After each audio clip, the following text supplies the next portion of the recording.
The Autobiography of an Ex-Colored Man by James Weldon Johnson. Chapter 2. Since I have grown older, I've often gone back and tried to analyze the change that came into my life after that fateful day in school.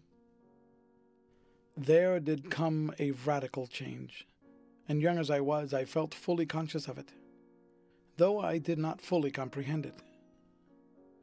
Like my first spanking, it is one of the few incidents in my life that I can remember clearly. In the life of everyone, there is a limited number of unhappy experiences which are not written upon the memory, but stamped there with a die. And in long years after, they can be called up in detail, and every emotion that was stirred by them can be lived through anew. These are the tragedies of life.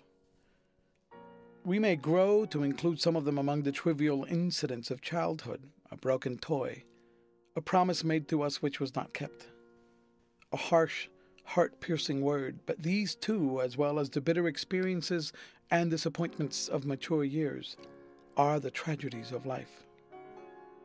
And so I have often lived through that hour, that day, that week, in which was wrought the miracle of my transition from one world into another. For I did indeed pass into another world. From that time I looked out through other eyes. My thoughts were colored, my words dictated, my actions limited by one domineering, all-pervading idea which constantly increased in force and weight until I finally realized in it a great, tangible fact. And this is the dwarfing, warping, distorting influence which operates upon each colored man in the United States. He is forced to take his outlook on all things not from the viewpoint of a citizen or a man, nor even a human being, but from the viewpoint of a colored man. It is wonderful to me that the race has progressed so broadly as it has, since most of its thought and all of its activity must run through the narrow neck of one funnel. And it is this, too, which makes the colored people of this country, in reality, a mystery to the whites. It is a difficult thing for a white man to learn what a colored man really thinks, because generally with the latter an additional and different light must be brought to bear on what he thinks.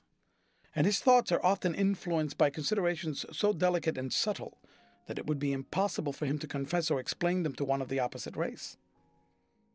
This gives to every colored man, in proportion to his intellectuality, a sort of dual personality. There is one phase of him which is disclosed only in the Freemasonry of his own race. I have often watched with interest and sometimes with amazement even ignorant colored men under the cover of broad grins and minstrel antics maintain this dualism in the presence of white men. I believe it to be a fact that the colored people of this country know and understand the white people better than the white people know and understand them. I now think that this change which came into my life was at first more subjective than objective. I do not think my friends at school changed so much toward me as I did toward them. I grew reserved. I might say suspicious. I grew constantly more and more afraid of laying myself open to some injury to my feelings or my pride. I frequently saw or fancied some slight where, I am sure, none was intended. On the other hand, my friends and teachers were, if anything, different, more considerate of me. But I can remember that it was against this very attitude in particular that my sensitiveness revolted. Red was the only one who did not so wound me. Up to this day I recall with a swelling heart his clumsy efforts to make me understand that nothing could change his love for me. I am sure that at this time the majority of my white schoolmates did not understand or appreciate any differences between me and themselves, but there were a few who had evidently received instructions at home on the matter, and more than once they displayed their knowledge in word and action. As the years passed, I noticed that the most innocent and ignorant among the others grew in wisdom. I myself would not have so clearly understood this difference had it not been for the presence of the other colored children at school. I had learned what their status was, and now I learned that theirs was mine. I had had no particular like or dislike for these black and brown boys and girls. In fact, with the exception of Shiny, they had occupied very little of my thought. But I do know that when the blow fell, I had a very strong aversion to being classed with them. So I became something of a solitary. Red and I remained inseparable, and there was between Shiny and me a sort of sympathetic bond. But my intercourse with the others was never entirely free from a feeling of constraint.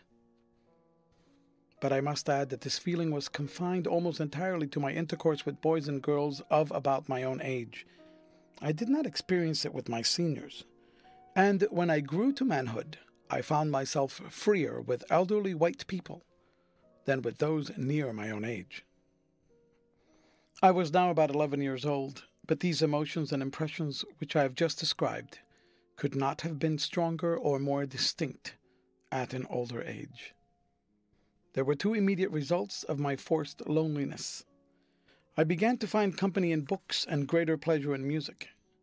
I made the former discovery through a big, gilt-bound, illustrated copy of the Bible which used to lie in splendid neglect on the center table in our little parlor. On top of the Bible lay a photograph album. I had often looked at the pictures in the album, and one day after taking the larger book down and opening it on the floor, I was overjoyed to find that it contained what seemed to be an inexhaustible supply of pictures. I looked at these pictures many times, in fact so often, that I knew the story of each one without having to read the subject. And then, somehow, I picked up the thread of history on which is strung the trials and tribulations of the Hebrew children. This I followed with feverish interest and excitement. For a long time, King David and Samson, a close second, stood at the head of my list of heroes. He was not displaced until I came to know Robert the Bruce. I read a good portion of the Old Testament, all that part treating of wars and rumors of wars, and then started in on the New.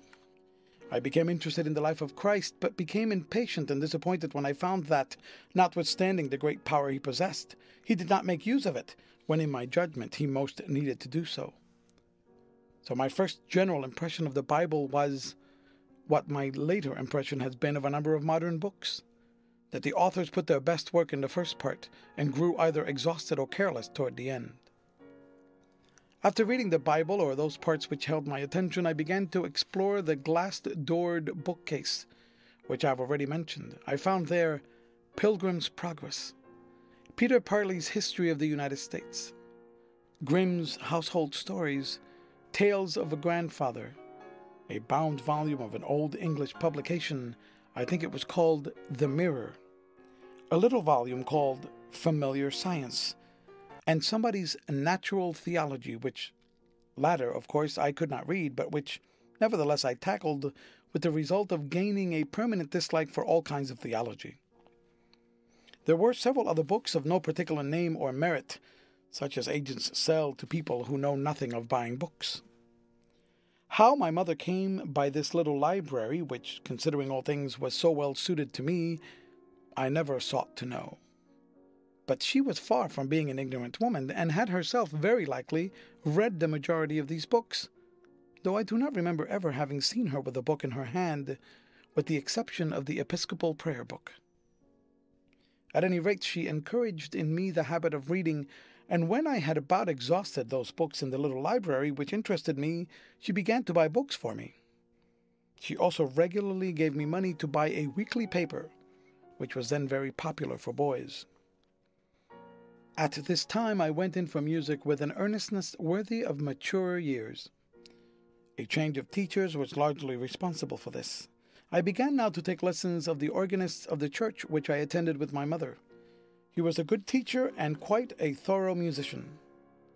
He was so skillful in his instruction and filled me with such enthusiasm that my progress, these are his words, was marvelous. I remember that when I was barely 12 years old, I appeared on a program with a number of adults at an entertainment given for some charitable purpose and carried off the honors. I did more. I brought upon myself through the local newspapers the handicapping title of Infant Prodigy. I can believe that I did astonish my audience, for I never played the piano like a child, that is, in the 1-2-3 style with an accelerated motion. Neither did I depend upon more brilliancy or technique, a trick by which children often surprise their listeners. But I always tried to interpret a piece of music. I always played with feeling. Very early I acquired that knack of using the pedals which makes the piano a sympathetic singing instrument, quite a different thing from the source of hard or blurred sounds it so generally is. I think this was not due entirely to natural artistic temperament, but largely to the fact that I did not begin to learn the piano by counting out exercises, but by trying to reproduce the quaint songs which my mother used to sing, with all their pathetic turns and cadences. Even at a tender age, in playing, I helped to express what I felt by some of the mannerisms which I afterwards observed in great performance. I had not copied them. I have often heard people speak of the mannerisms of musicians as affectations adopted for mere effect. In some cases this may be so, but a true artist can no more play upon the piano or violin without putting his whole body in accord with the emotions he is striving to express than a swallow can fly without being graceful. Often when playing I could not keep the tears which formed in my eyes from rolling down my cheeks. Sometimes at the end, or even in the midst of a composition, as big a boy as I was, I would jump from the piano and throw myself sobbing into my mother's arms. She, by her caresses and often by her tears, only encouraged these fits of sentimental hysteria. Of course, to counteract this tendency to temperamental excesses, I should have been out playing ball or in swimming with other boys of my age, but my mother did not know that. There was only once when she was really firm with me, making me do what she considered was best. I did not want to return to school after the unpleasant episode which I have related, and she was inflexible. I began my 3rd term, and the days ran long, as I have already indicated. I had been promoted twice and had managed each time to pull Red along with me. I think the teachers came to consider me the only hope of his ever getting through school, and I believe they secretly conspired with me to bring about that desired end. At any rate, I know it became easier in each succeeding examination for me not only to assist Red, but absolutely to do his work. It is strange how in some things honest people can be dishonest without the slightest compunction. I knew boys at school who were too honorable to tell a fib, even when one would have been just the right thing, but could not resist the temptation to assist or receive assistance in an examination. I have long considered it the highest proof of honesty in a man to hand his streetcar fare to the conductor who had overlooked it. One afternoon after school, during my 3rd term, I rushed home in a great hurry to get my dinner and go to my music teacher's. I was never reluctant about going there, but on this particular afternoon I was impetuous. The reason of this was I had been asked to play the accompaniment for a young lady who was to play a violin solo at a concert given by the young people of the church. And on this afternoon we were to have our first rehearsal. At that time, playing accompaniments was the only thing in music I did not enjoy. Later this feeling grew into positive dislike. I have never been a really good accompanist, because my ideas of interpretation were always too strongly individual. I constantly forced my accelerandos and rubatos upon the soloist, often throwing the duet entirely out of gear. Perhaps the reader has already guessed why I was so willing and anxious to play the accompaniment to this violin solo. If not, the violinist was a girl of 17 or 18 whom I had first heard play a short time before on a Sunday afternoon at a special service of some kind, and who had moved me to a degree which now I can hardly think of as possible. At present, I do not think it was due to her wonderful playing, though I judge she must have been a very fair performer. But there was just the proper setting to produce the effect upon a boy such as I was, the half-dim church, the air of devotion on the part of the listeners, the heaving tremor of the organ under the clear wail of the violin, and she, her eyes almost closing, the escaping strands of her dark hair wildly framing her pale face, and her slender body swaying to the tones she called forth. all combined to fire my imagination and my heart with a passion, though boyish, yet strong and somehow lasting. I have tried to describe the scene. If I have succeeded, it is only half success, for words can only partially express what I would wish to convey. Always, in recalling that Sunday afternoon, I am subconscious of a faint but distinct fragrance which, like some old memory-awaking perfume, rises and suffuses my whole imagination, inducing a state of reverie so airy as to just evade the powers of expression.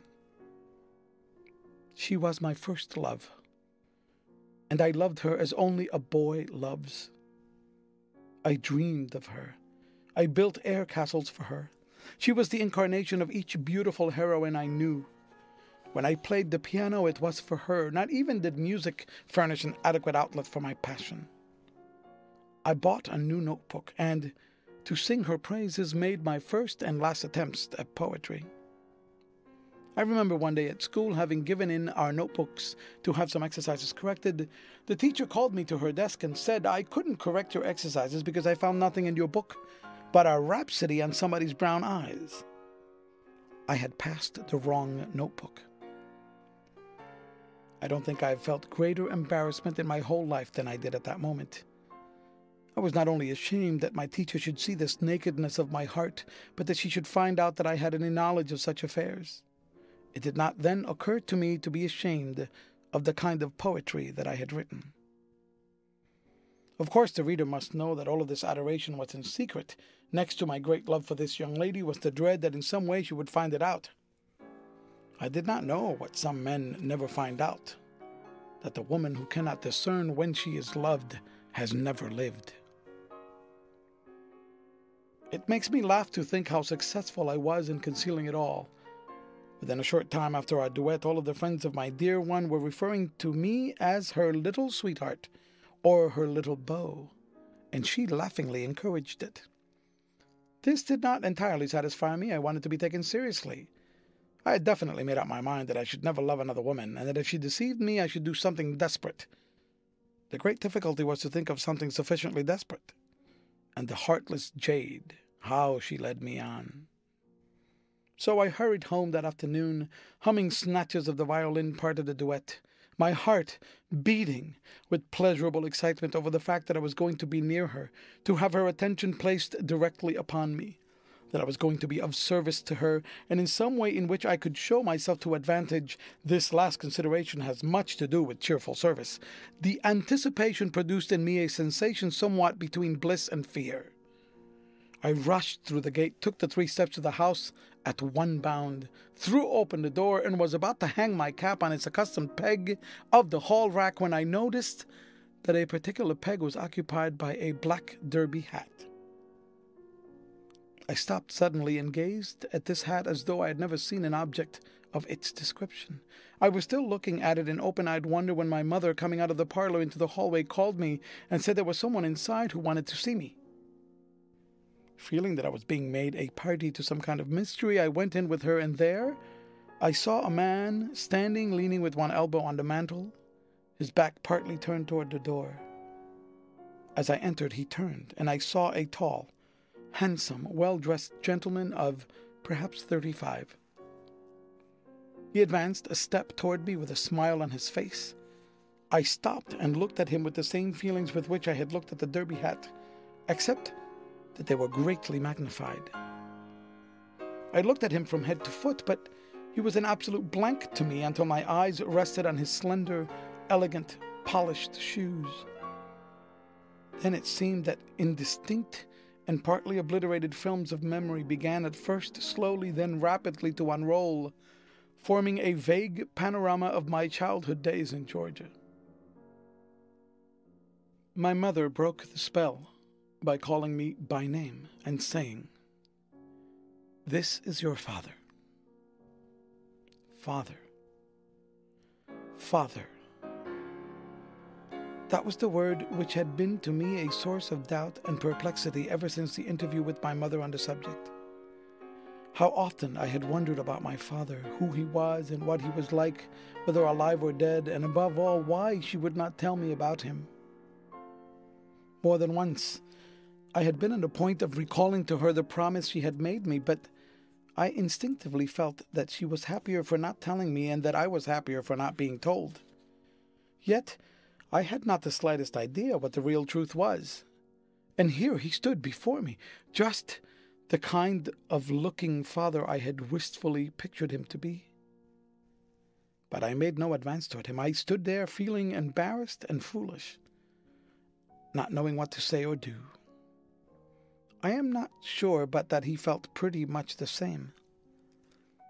My mother stood at my side with one hand on my shoulder, almost pushing me forward, but I did not move. I can well remember the look of disappointment, even pain on her face, and I can now understand that she could expect nothing else but that at the name Father, I should throw myself into his arms. But I could not rise to this dramatic, or better, melodramatic climax. Somehow I could not arouse any considerable feeling or need for a father. He broke the awkward tableau by saying, "Well, boy, aren't you glad to see me?" He evidently meant the words kindly enough, but I don't know what he could have said that would have had a worse effect. However, my good breeding came into my rescue, and I answered, "Yes, sir." And I went to him and offered him my hand.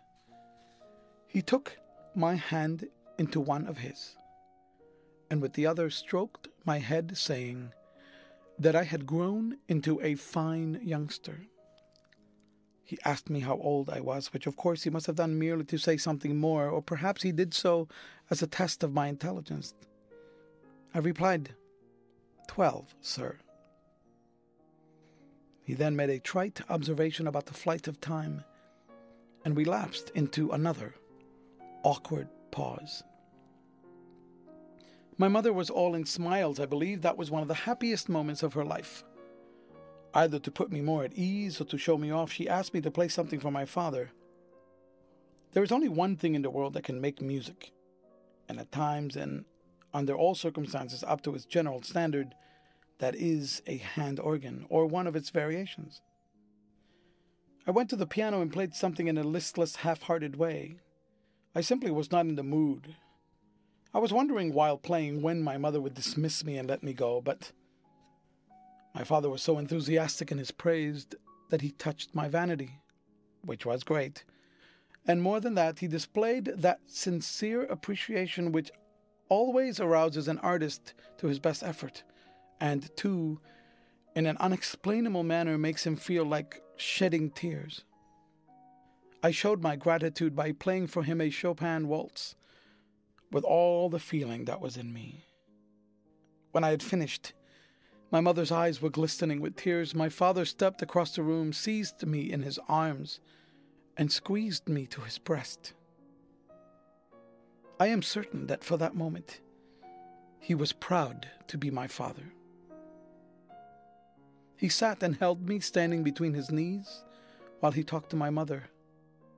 I, in the meantime, examined him with more curiosity, perhaps, than politeness. I interrupted the conversation by asking, "Mother, is he going to stay with us now?" I found it impossible to frame the word father. It was too new to me, so I asked the question through my mother. Without waiting for her to speak, my father answered, "I've got to go back to New York this afternoon, but I'm coming to see you again." I turned abruptly and went over to my mother and almost in a whisper reminded her that I had an appointment which I should not miss. To my pleasant surprise, she said that she would give me something to eat at once so that I might go.